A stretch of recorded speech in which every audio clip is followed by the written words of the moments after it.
Hey everyone. Just wanted to make a quick recap of the 13 gates of the Necronomicon experiences. I know I've said it a few times, but it has been a journey this year. I've astral projected more this year than I have my entire life, probably. uh, and it was definitely worth it. I've came across some really, really intense experiences, some amazing entities, uh, learned some new occult techniques, visited some strange and really crazy locales on the astral, things you wouldn't even think exist.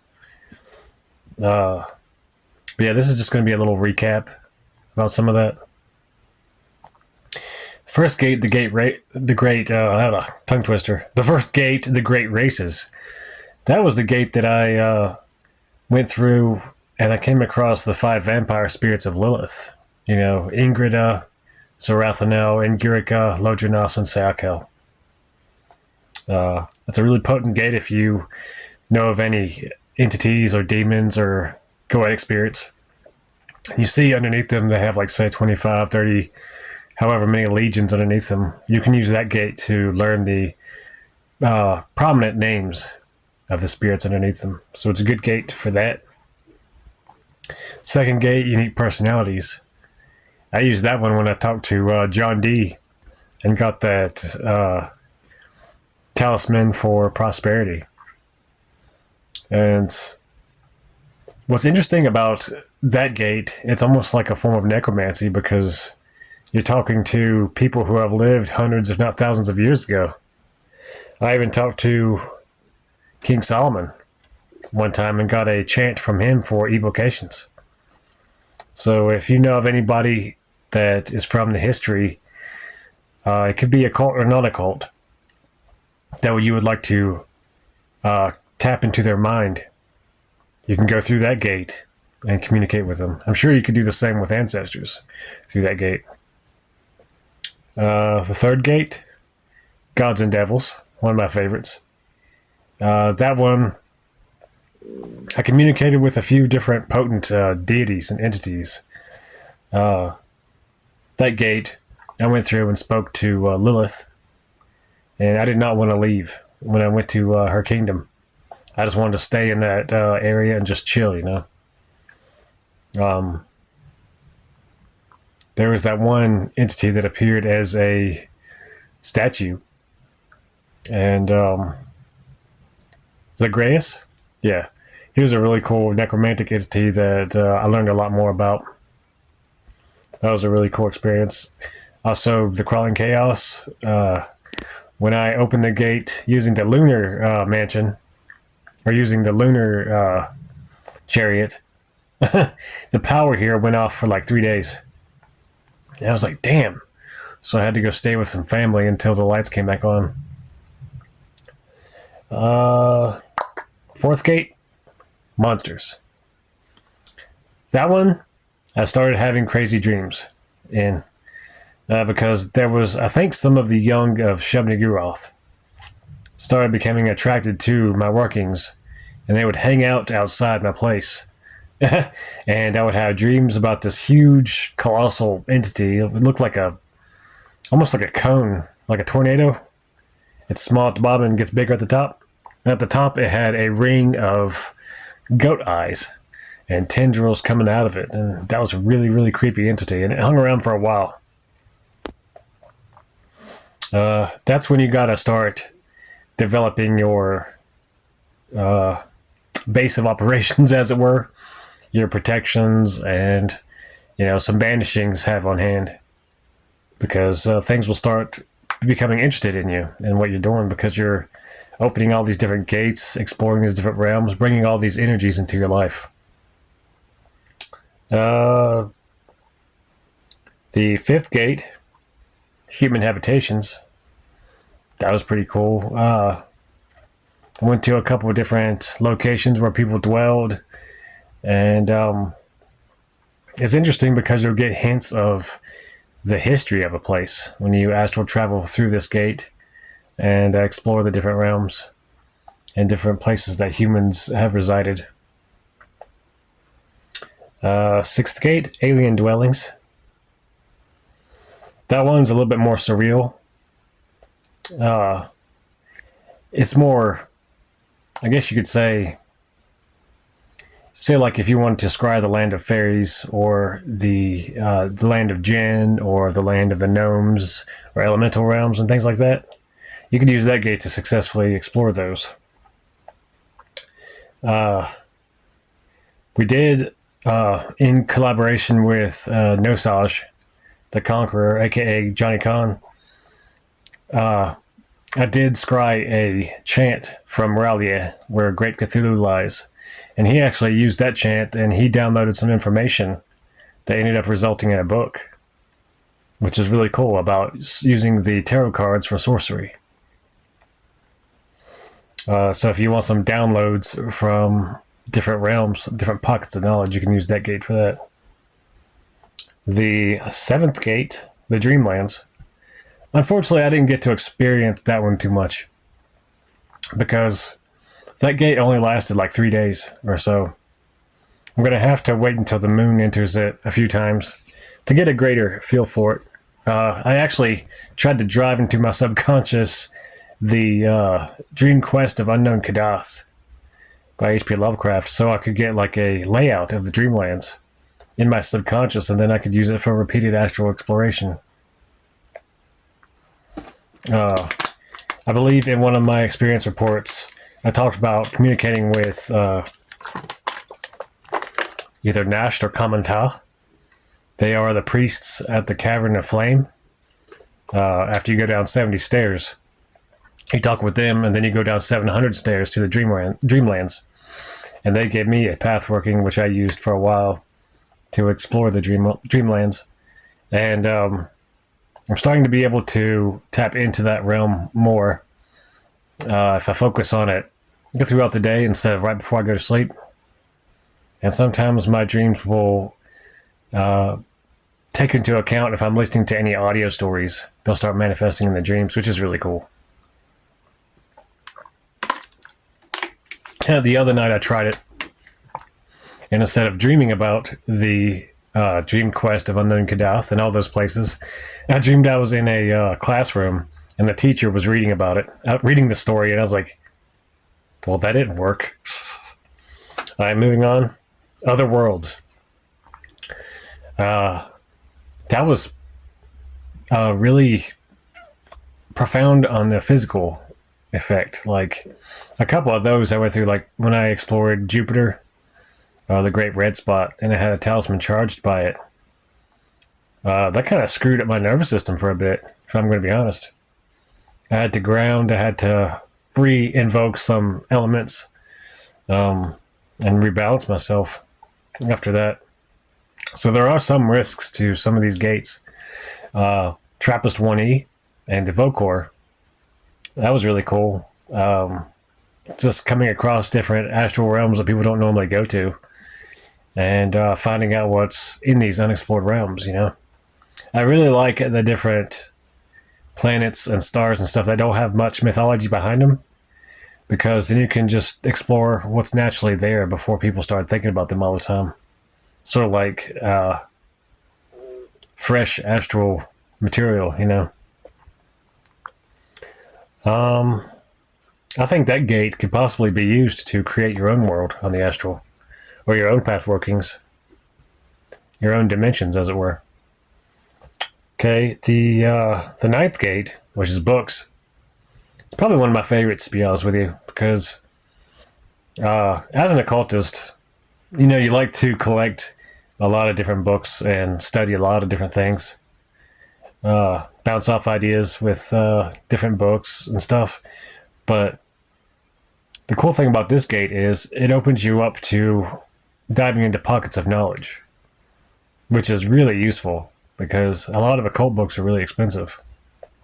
And if you can just open the gate, tap into a book that you want to read, you can kind of download that information and get the basic premise of it. It's really useful.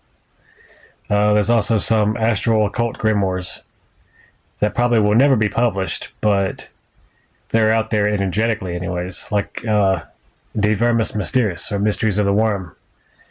I was able to learn a method of invocation, like words of power creation, using that, and also one of the names of the spirits. I haven't worked with that spirit yet, I'll be honest with you. I've been pretty busy with clients and readings and stuff, but the only way I would work with that spirit probably is if I had my protections and everything up to par, to where I believe I'm not just going to get picked up and ripped apart like some people who are in stories about De Vermis Mysterious end up. Like, I think it's The Shambler from the Stars. That story talks about a guy who reads some invocation from the book and he gets brutalized. So definitely don't want that to happen. But yeah, if you use that gate, you could probably channel whole books and transcribe them. 10th gate, talismans. I've definitely learned a lot more about talisman creation this year because of that gate. And a lot of these gates, you can actually take an object through the gate with you, visualize, like you hold it in your left hand. And when you open the gate, you visualize it going with you to the other side. And then you can imagine it in the center of the area and just the whole essence of that gate being imbued into the object. And then when you bring it back, you open up your eyes, then you can take that talisman and you can wrap it up in silk or whatever, and it's charged with energy from beyond the gate. There are some really, really strange side effects from that, like the wealth talisman that I charged beyond the gate when I went to Jupiter. Let's just say when I wore it, I could see the mist from the storm of Jupiter spiraling around on the Astral. And it was very disorienting. I couldn't wear that talisman that often because of that. But the talismanic gate is really good if you want to learn how to create a talisman for any purpose, basically. 11th gate, oddities. I'll be honest with you, I didn't really do much with that gate. I opened it a few times, but it didn't leave much of an impact.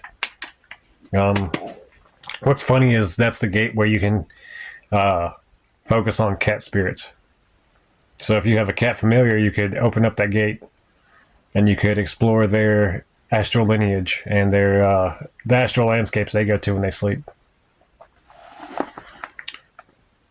12th gate, abominations. That's a little bit more recent, you know, like the herd. That's at every tomb. That gate's pretty brutal on the body as well. I had to do a lot of balancing and energy work to bring myself back to normalcy of some sort. That would be a really good gate to use if you're doing a lot of destructive magic and a lot of black magic, because you can scry any kind of unnatural or black magic using that gate. So you could take a poppet of somebody through that gate and just take all the energy of Scorpio and just send it into that poppet as daggers to destroy the enemy. It could also be a good gate to open up if you seek protection from that kind of energy, because the dose is the poison. Like, you could use a small amount of it, and you could once you understand it, you can control it to some level. So if you notice somebody sending you shit, you'd be able to redirect it. And the 13th gate, rites and incantations. Luckily, that gate is I can still open it. Because the sun is in Ophiuchus, and I must explore it a little bit more, but after the night I opened up that gate, it's like I felt like I was reborn. I felt like my stomach just growled. I don't know, but it's like I felt like I woke up and it was like I died to my former life. Like I'm a new person now. I don't know if my demeanor seems any different, but it's like, imagine that you go to sleep, you wake up into a new life, or you died and you wake up in a new scenery, a new life, everything, and a new perspective. That's kind of how it feels. I feel like any work that I do from now on is going to be like supercharged and very quick to manifest.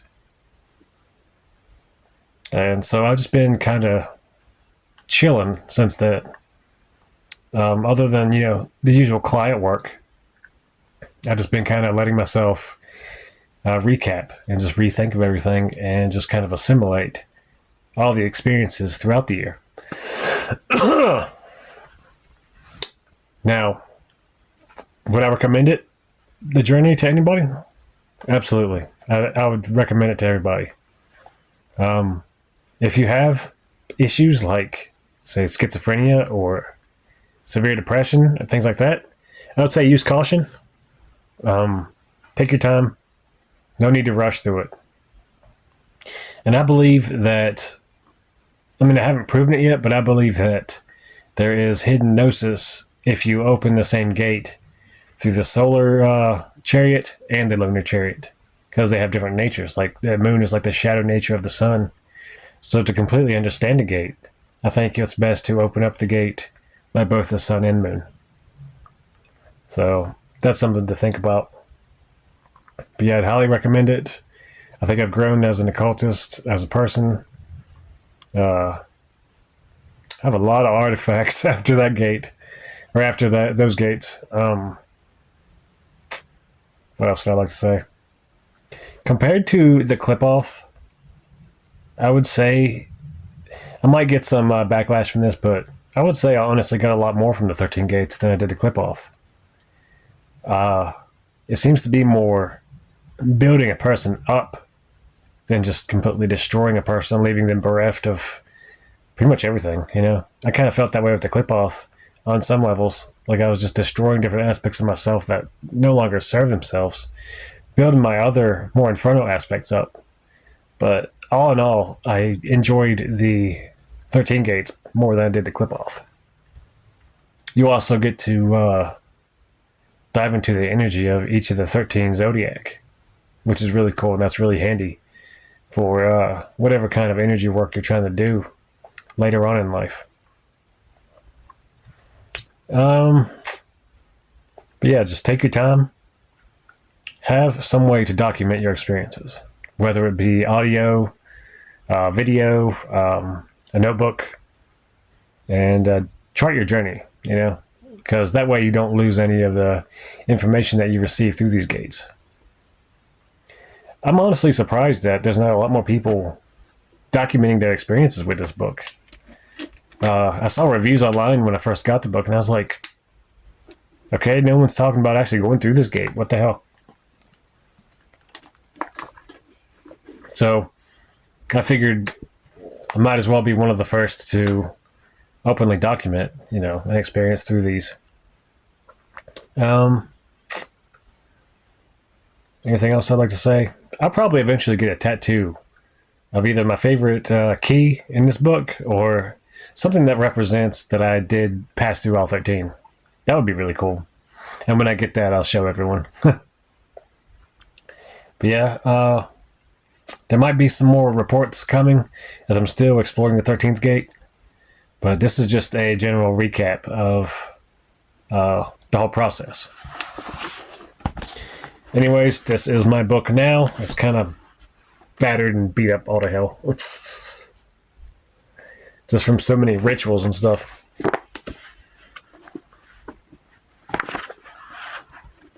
But yeah, I think that about covers it for this this recap of the 13 gates of the Necronomicon.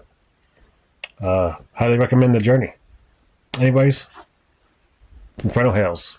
Hail Lilith, Queen of the Night, and hail King Moloch, Lord of Fire.